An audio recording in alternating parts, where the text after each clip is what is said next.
Ngiyabonga Nkosi. Thank you, Jesus. Usibiyele indeed. Hallelujah.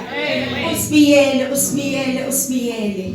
Egameni kaJesu sambonga kakhulu uNkulunkulu ekseni esasiphile nalolu suku alibusisile wangcwelisa wasesinika yona ukuthi sihlanganele ndawo namhlanje somnikeza udumo sokuphakeme sothungcwele sothena yedwa uNkulunkulu nombuso wababusi egameni kaJesu bazalwane ngaphandle kokuchitha isikhathi sizwe ezwini cela ukuthi nje siphuthume sizela ngaphambili sizonikela senze inkonzo enziwa baba uNkulunkulu eqaleni wanikela ngendodana yakhe uKristu Jesu naye yanikela ngokuphila kwayo nalokuthi sihlangene la namhlanje lokho sizokwenza thina kumfuzekiso nje walokho okwenziwa inkosi egameni kaJesu lapha ngwami bazalwane kune envelope ezimhlophe